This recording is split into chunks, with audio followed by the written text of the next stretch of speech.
Big boss Malayalam season 7 live അപ്ഡേറ്റുകളിലേക്ക് പോകാം. നമ്മുടെ നൂറയും ആതിരയും ഒരിടത്തിരുന്ന് ഇങ്ങനെ സംസാരിച്ചുകൊണ്ടിരിക്കുകയാണ്. അവർ സംസാരിക്കുന്നത് അനുവിനെ കുറിച്ചാണ്.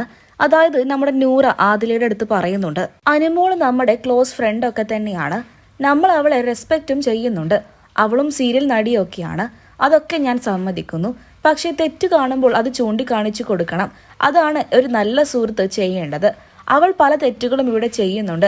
അത് ഞാൻ തെറ്റാണെന്ന് തന്നെ അവളോട് പറഞ്ഞ് മനസ്സിലാക്കി കൊടുക്കും.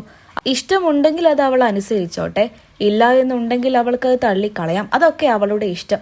ഞാൻ എന്തായാലും എൻ്റെ അഭിപ്രായങ്ങളൊക്കെ തന്നെയും അവളോട് തുറന്നു പറയാൻ പോവുകയാണ്. ഞാൻ ഇവിടെ ഗെയിം കളിക്കാൻ തുടങ്ങാൻ പോവുകയാണ്. ഞാൻ ഈ ബിഗ് ബോസ് വീട്ടിലേക്ക് വന്നപ്പോൾ എനിക്ക് ജിസേലിനെ ഭയങ്കര വിശ്വാസമായിരുന്നു. പിന്നെ അവൾ ഗ്രൂപ്പ് ചേർന്ന് പല പ്രശ്നങ്ങളും ഈ വീട്ടിൽ ഉണ്ടാക്കാൻ തുടങ്ങി. അത് കണ്ടപ്പോൾ എനിക്കിപ്പോൾ അവളെ ഒട്ടും ഇഷ്ടമല്ല. ഞാൻ ഇവിടെ ഇൻഡിവിജ്വലായി തന്നെ ഗെയിം കളിക്കാനുള്ള തയ്യാറെടുപ്പിലാണ്. ഞാൻ ഗ്രൂപ്പായിട്ടൊന്നും ഗെയിം കളിക്കില്ല. നൂറയും ആദിലയും അങ്ങനെ സംസാരിച്ചുകൊണ്ടിരിക്കുകയാണ്.